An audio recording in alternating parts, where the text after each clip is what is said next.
നമസ്കാരം, ഞാൻ ദിനേശ് സൗപർണിക. ഇത് റോക്ക് ഫോസ്ഫേറ്റ് ആണ് കേട്ടോ. കേട്ടിട്ടുണ്ടാവും നിങ്ങൾ, കൃഷിയിലൊക്കെ ഉപയോഗിക്കുന്ന സാധനം റോക്ക് ഫോസ്ഫേറ്റ്. പാറ പൊടിച്ച് എടുക്കുന്ന സാധനമാണ്. നമ്മളുടെ അടീനിയത്തിന് എപ്പോഴും അതിൻ്റെ വേരുപടലങ്ങൾ നന്നാവാനും കോഡക്സ് വണ്ണം വെക്കാനും കരുത്ത് കിട്ടാനും ഫോസ്ഫേറ്റ് വളങ്ങൾ എപ്പോഴും കിട്ടണം. പക്ഷെ അമിതമായാൽ കേടാണെന്ന് ഞാനൊരു വീഡിയോയിൽ പറഞ്ഞിട്ടുണ്ടായിരുന്നു. അപ്പോൾ അതിന് എല്ലാവരും ഉപയോഗിക്കുന്നത് നമ്മളുടെ എല്ലുപൊടിയാണ്. ഈ എല്ലുപൊടിക്കൊരു ദോഷമുള്ളത് എന്താ വെച്ചാൽ, എല്ലുപൊടിയിൽ മാംസത്തിന്റെ അവശിഷ്ടങ്ങളോ മറ്റൊക്കെ കൂടുതൽ കെടുക്കുകയാണെങ്കിൽ അത് നമ്മൾ ചെടിയുടെ കടക്കിലിട്ടാൽ എലി വന്ന് അതിനെ മാന്തി കളയാനും അതുകൂടാതെ പുഴുക്കൾ വരാനൊക്കെ സാധ്യത ഉള്ളതാണ്. അപ്പോൾ നമ്മളത് പൗഡറായിട്ടുള്ള എല്ലുപൊടി വരുന്നുണ്ട്, അല്ലെങ്കിൽ കുറച്ച് പുഴുങ്ങി ഇതാക്കിയിട്ട് പൊടിച്ചിട്ടുള്ള രൂപത്തിലുള്ള എല്ലുപൊടി വരും. അതൊക്കെ കുറച്ചൊക്കെ ഉപയോഗിക്കാം. അല്ലെങ്കിൽ ഫൈൻ പൗഡർ എല്ലുപൊടി എടുക്കാം. ഞാൻ അതിന് കൂടുതൽ എനിക്കെന്താ വെച്ചാൽ ഈ ഇത് ഇട്ട് കഴിഞ്ഞാൽ ഇതിൻ്റെ ഉള്ളിൽ മറ്റു ജീവികൾ വന്ന് മണ്ണ് തുറക്കും എന്നുള്ളൊരു ഇതുകൊണ്ട് ഞാൻ ഉപയോഗിക്കുന്ന സാധനമാണ് റോക്ക് ഫോസ്ഫേറ്റ്. അതായത് പാറകളിൽ നിന്നും ഫോസ്ഫേറ്റ് അംശമുള്ള പാറകൾ പൊടിച്ചിട്ടാക്കുന്നത്. അപ്പൊ ഈ റോക്ക് ഫോസ്ഫേറ്റ് അല്ലെങ്കിൽ ഈ ഫോസ്ഫറസ് വളം മാത്രമല്ല, അതില് മണ്ണിലുള്ള മണ്ണിൽ എടുക്കുന്ന പാറകൾ പൊട്ടിച്ചിട്ട് എടുക്കുന്നതാണ്. അപ്പൊ അതിൽ എല്ലാ ന്യൂട്രിയനും ഫോസ്ഫർ കൂടുതലുണ്ട്. മറ്റു പൊട്ടാസ്യം ആയാലും പിന്നെ നൈട്രജൻ ആയാലും സോഡിയം ആയാലും അങ്ങനെ കുറെ സാധനങ്ങളുടെയൊക്കെ അംശം ചെറിയ തോതിൽ മാക്രോ ന്യൂട്രിയൻസ് ഒക്കെ ഉണ്ടാവും. അപ്പോൾ അങ്ങനെയുള്ളത് ആയതുകൊണ്ട് കുറച്ച് ഗുണം കൂടുതലുണ്ട് എന്തായാലും. മറ്റേ നമ്മളെ സാധാരണ എല്ലുപൊടിയിലും ഫോസ്ഫേറ്റ് മാത്രമല്ല മറ്റു വളങ്ങളുടെ അംശങ്ങളൊക്കെ വരും.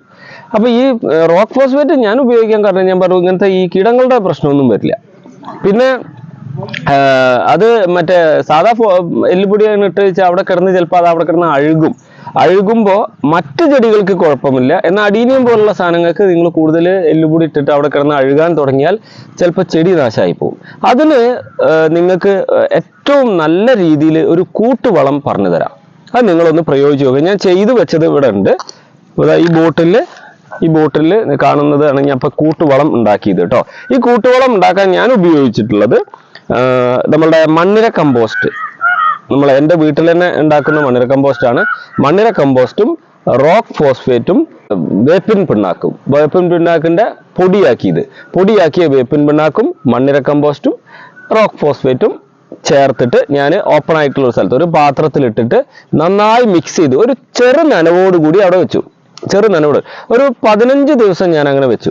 15 ദിവസം വെച്ചപ്പോഴേക്കും ഇത് ഒരു ചെറിയ നനവുള്ളത് കൊണ്ട് തന്നെ ഇതിലുള്ള ബാക്ടീരിയകളും അണുക്കളൊക്കെ അതിൽ പ്രവർത്തിക്കാൻ തുടങ്ങും.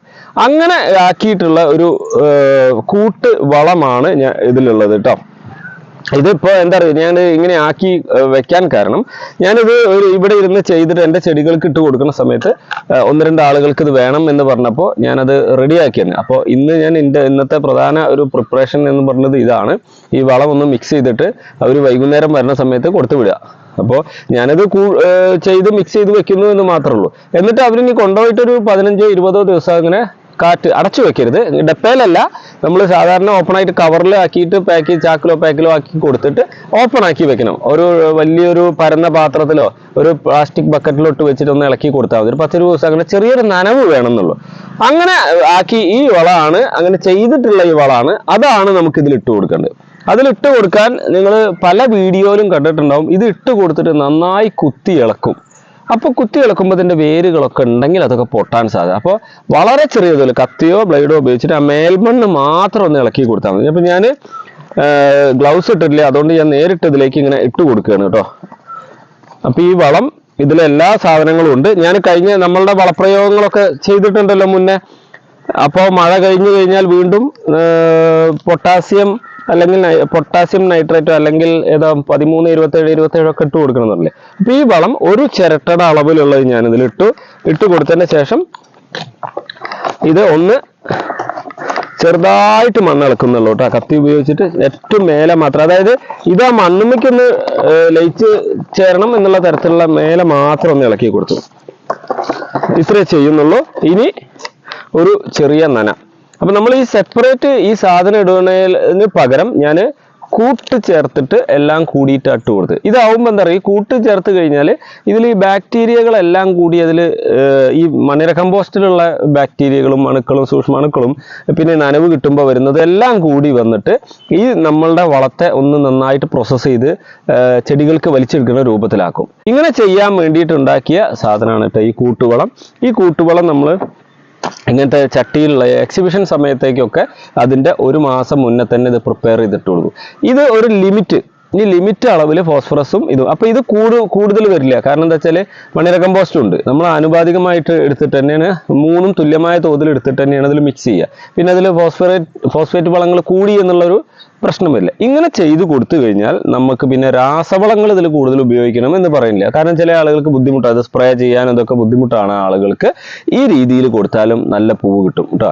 അതിലെന്താ വെച്ചാൽ മണ്ണിര കമ്പോസ്റ്റിന്റെ പ്രത്യേകത, ഞാൻ എൻ്റെ വീട്ടിലുണ്ടാക്കുന്ന മണ്ണിര കമ്പോസ്റ്റ് ആയതുകൊണ്ട് പ്രത്യേകം പറയാം, എല്ലാ സാധനവും മീനിൻ്റെ അവശിഷ്ടങ്ങൾ, മീൻ കഴുകിയ വെള്ളം, ഇറച്ചി കഴുകിയ വെള്ളം, വാഴയുടെ പോള, അടിച്ചുവാരിയ ഇലകൾ, ചാണകം, എല്ലാ സാധനവും കൂടി വരുന്ന. അപ്പോൾ ന്യൂട്രിയൻ്റ് നല്ലോണം ഉണ്ടാവും, എല്ലാ സാധനങ്ങളും ഉണ്ടാവും. വാങ്ങുന്ന മണ്ണിര കമ്പോസ്റ്റ് പിന്നെ ഏത് രീതിയിലാണ് അതിലെ കണ്ടന്റ് എന്നൊന്നും പറയാൻ പറ്റില്ല. അപ്പോൾ അതുകൊണ്ട് അങ്ങനെ ഉണ്ടാക്കിയ ഈ കൂട്ടുവളമാണ് ഇപ്പം ഞാൻ ഇതിലേക്ക് ഇട്ടിട്ടുള്ളത്. അപ്പോൾ അടീനിയ സ്നേഹികൾക്ക് ഈ വീഡിയോ ഉപകാരപ്രദമാവുമെങ്കിൽ നിങ്ങളുടെ സുഹൃത്തുക്കളുടെ അടുത്തേക്കും കൂടി നിങ്ങൾ കണ്ടതിന് ശേഷം അത് ഷെയർ ചെയ്ത് കൊടുക്കുക. അവരോട് നമ്മുടെ ചാനൽ സബ്സ്ക്രൈബ് ചെയ്യാൻ പറയുക. താങ്ക്